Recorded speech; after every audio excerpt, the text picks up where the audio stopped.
할렐루야. 사랑하는 우리 예수운전교회 성도 여러분, 오늘도 좋은 아침입니다. 하나님의 은혜 가운데 말씀을 통해서 또 귀하게 살아가는 하루 되시길 주님의 이름으로 축원드립니다. 다 함께 신앙을 고백하겠습니다.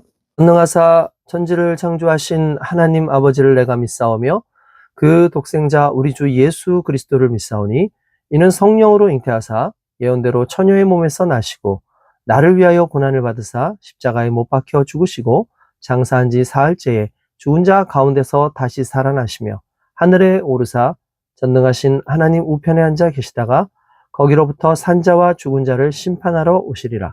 성령을 믿사오며 거룩한 공교회와 성도가 서로 교제하는 것과 죄를 사하여 주시는 것과 몸이 다시 사는 것과 영원히 사는 것을 믿사옵나이다. 아멘. 네, 오늘 하나님께서 우리에게 허락하신 말씀은 누가복음 3장 23절에서 38절까지의 말씀을 함께 보도록 하겠습니다. 예수께서 가르침을 시작하실 때에 30세쯤 되시니라. 사람들이 아는 대로 요셉의 아들이니 요셉의 위는 헬리오, 그 위에 맏다시오, 그 위는 레위오, 그 위는 멜기오, 그 위는 얀냐요, 그 위는 요셉이요, 그 위에 맏다디아요, 그 위에 아모스요, 그 위에 나우미요, 그 위는 에슬리요, 그 위는 낫게요, 그 위는 마아시요, 그 위는 맏다디아요, 그 위는 서머인이요, 그 위는 요색이요, 그 위는 요다요, 그 위는 요하나니요, 그 위는 레사요, 그 위는 스룹바벨이요, 그 위는 스알디엘이요, 그 위는 네리요, 그 위는 멜기요, 그 위는 악디요, 그 위는 고삼이요, 그 위는 엘마담이요, 그 위는 에르요, 그 위는 예수요, 그 위는 엘리에세요, 그 위는 요림이요, 그 위는 맏다시요, 그 위는 레위요, 그 위는 시몬이요, 그 위는 유다요, 그 위는 요셉이요, 그 위는 요남이요, 그 위는 엘리야김이요, 그 위는 멜레아요, 그 위는 맨나요, 그 위는 맏다디아요, 그 위는 나단이요, 그 위는 다윗이요, 그 위는 이세요, 그 위는 오벳이요, 그 위는 보아스요, 그 위는 살몬이요, 그 위는 나손이요, 그 위는 아미나답이요, 그 위는 아니요, 그 위는 헤스론이요, 그 위는 베레스요, 그 위는 유다요, 그 위는 야곱이요, 그 위는 이삭이요, 그 위는 아브라함이요, 그 위는 데라요, 그 위는 나홀이요, 그 위는 수룩이요, 그 위는 루우요, 그 위는 벨렉이요, 그 위는 헤버요, 그 위는 살라요, 그 위는 가이난이요, 그 위는 아박사시요, 그 위는 셈이요, 그 위는 노아요, 그 위는 레멕이요, 그 위는 무드셀라요, 그 위는 에녹이요, 그 위는 야렛이요, 그 위는 마할랄렐이요, 그 위는 가하난이요, 그 위는 에노스요, 그 위는 셋이요, 그 위는 아담이요, 그 위는 하나님이시니라. 아멘. 할렐루야. 이제 오늘은 이제 예수님의 그 족보에 대해서 이제 나오게 됩니다. 이 족보에 앞서서 이제 예수님의 사역의 공생애라고 그러죠. 공생애의 시작이 30세쯤 되었더라라고 되어 있는 것이 이렇게 나옴으로써 공식적으로 예수님께서 십자가 달려 돌아가신 것은 33살 때였다라는 것을 이제 확증해주는, 성경이 확증해주는 그 내용이기도 하고요. 예수님께서 이제 30대에부터 이제 사역을 시작하셨다라고 이제 우리는 보면 되는 거죠. 자, 예수님의 족보에 대해서 이렇게 또 이어서 나옵니다. 누가복음에 나오는 예수님의 족보에는 맨 끝이 하나님으로 되어 있어요. 이 마태복음과 이 누가복음의 족보가 둘 다 나오거든요. 근데 마태복음의 족보와 그 누가복음의 족보는 상당히 다른데, 아브라함에서부터 시작되거든요. 마태복음은. 아브라함에서부터 시작돼서 맨 마지막에 예수요라고 해서 그렇게 끝나져요. 그런데 이 누가복음은 예수님으로부터 시작해서 맨 마지막에 아담이요, 아담 바로 위에 하나님이시라 하면서 결국 예수님께서 그 계보가 어디서부터 나와요? 예, 하나님께로부터 나오는 거예요. 그러니까 누가복음에서의 예수님의 족보는 하나님과 연결되어져 있는 바로 예수님에 대해서 설명을 하는 부분이고, 마태복음에서 나오는 예수님은 아브라함의 자손 예수여라는 그 당시에 메시아적, 그러니까 메시아적 선포거든요. 그게 메시아적 선포로서의 강조점을 두기 위해서 아브라함으로부터 시작을 하지만 이렇게 누가복음 같은 경우에는 예수님의 근원이 누구냐, 도대체 예수님은 어디서부터 오신 분이냐라고 할 때 하나님께로부터 오신 분이다라는 것을 설명하기 위한 거죠. 그러니까 마태복음에서 나오는 예수님의 족보와 누가복음에서 나오는 예수님의 족보는 의미가 다른 거예요. 그러니까 의미가 다른 겁니다. 뭐 틀렸다라는 개념이 아니라 의미가 다릅니다. 그래서 누가의 족보에 대해서 보면은 하나님의 아들 아담으로부터 시작해서 7사람이 들어가서 7세트로 이렇게 나눠집니다. 매 7번째마다 중요 인물이 위치돼요. 그게 첫 번째는 맨 마지막에부터 시작하면 에녹, 7번째가, 그리고 그 다음에 또 7번째가 아브라함, 그리고 그 다음에 7번째가 다윗, 그 다음에 7번째가 요셉, 그리고 요셉, 예수. 여기서 요셉과 예수는 다른 존재입니다. 지금 예수님의 지금 우리의 예수가 아니라 그 당시에 예수라는 이름이 있었으니까 또 요셉도 그냥 요셉이 또 여러 이름이 있었으니까 또 그런 이름을 가지고 이렇게 들어가죠. 근데 우리가 누가의 족보를 대할 때 만나는 문제는 마태의 족보하고 현격하게 좀 차이가 있다는 거예요. 마태는 예수님의 그 족보를 복음서의 시작에 두죠. 그래서 맨 처음에 시작할 때 하잖아요. 그런데 누가는 예수님의 세례, 그리고 예수님께서 시험 받는 그 사이에 뒀다라는 게 좀 다른 의미를 가지고 있죠.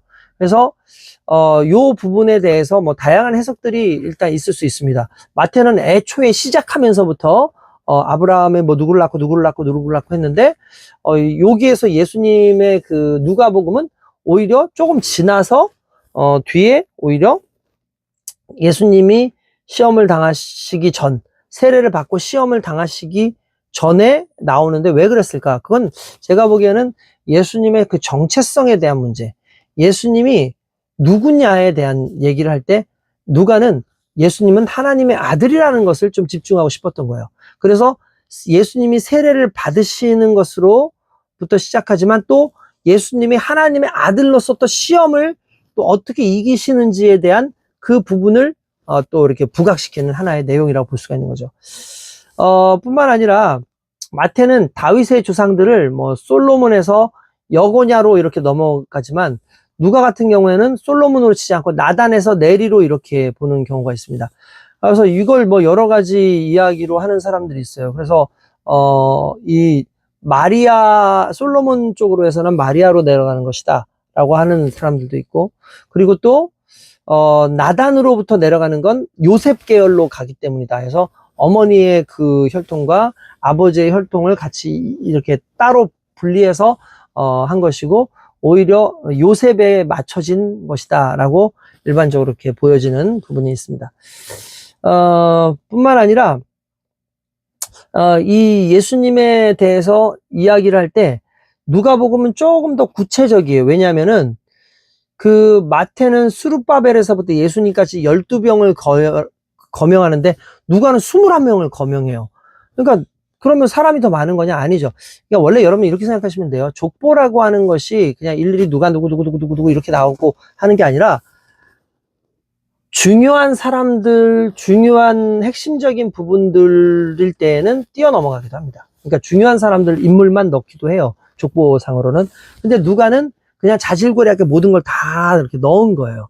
그러니까 왜 그렇게 했느냐에 대한 뭐 만족스러운 해답은 없겠지만 적어도 누가 같은 경우는 조금 더 디테일하게 예수님의 족보를 이야기하고 있다라고 볼 수 있죠. 하지만 누가가 예수의 족보를 통해서 우리에게 전하고자 하는 메시지가 있습니다. 뭐냐?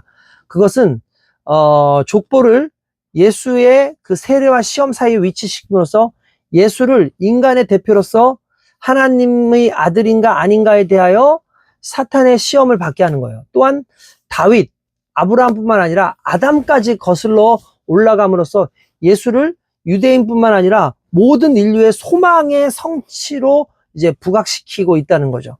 그러니까 아브라함만 있으면은 그냥 유대인들에게만 속하지만 그 이전부터 올라와서 아담까지 가면 모든 인류가 다 포함되는 것이고, 첫사람 아담, 그리고 마지막 아담인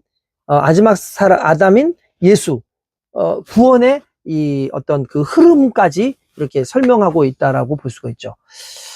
그래서 마지막 구절에 아담, 하나님의 아들이라는 어구에서 아담을 하나님과의 독특한 관계로서 아들로 표현함으로써 예수님도 동일하게 하나님과 독특한 관계에 있는 아들로서 이렇게 표현을 하는 겁니다.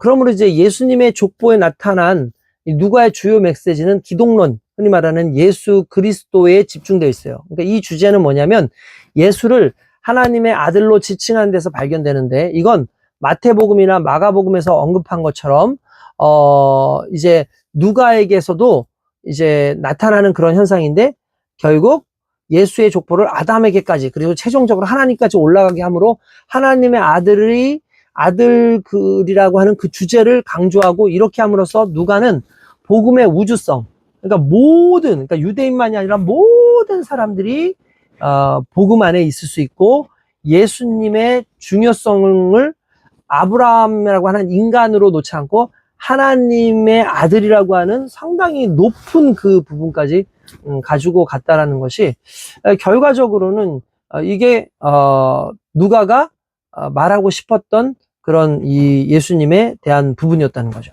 그래서 누가는 더 길게 족보를 놓음으로 말미암아 구원에 대한 그 개념을 더 확장시켜서 우리에게 증거하고 있다라고 볼 수 있다라는 거죠. 누가 누구를 낳고 누구에게서 가고 솔직히 상당히 참 피곤할 수 있지만 그 중간중간에 굵직굵직하게 이렇게 놓았던 그런 사람들의 그런 이름들이나 이런 것들을 보면서 이게 하나의 또 문학적인 하나의 방법으로 이렇게 쓰여졌구나라는 것도 알 수 있죠. 이건 그냥 가외로 말씀을 드리는 거라면은, 마치 우리가 시조 같은 걸 보면은, 이 정영 씨 같은 경우는 이렇게 딱, 3434, 3434, 35, 이렇게 바뀌잖아요. 이렇게 무슨 이렇게 조가 편성이 돼 있고, 이렇게, 있지 않습니까? 그런 식으로, 당시에 이 문헌들도 이렇게 대꾸법이나 아니면 어떤 일정한 끊어지는 부분들, 7단어씩, 이렇게 7개씩 이렇게 끊어진다든지 이런 식의 어떤 문학적 기법을 많이 쓰기도 했었거든요. 그래서 누가복음도 요 족보를 이야기할 때 7명씩 이렇게 끊어가는 어떤 그런 것도 있고 하는 걸 보면, 그 누가복음은 그냥 평범하게 쓰여진 글이 아니라 상당히 정제되어 있고 문학적인 가치도 상당히 있는 그런 것이다라고 볼 수가 있을 것 같습니다. 자, 오늘 어쨌든 이렇게 함으로 이제 누가복음 3장까지 다 한번 이번 주는 다 살펴본 것 같습니다.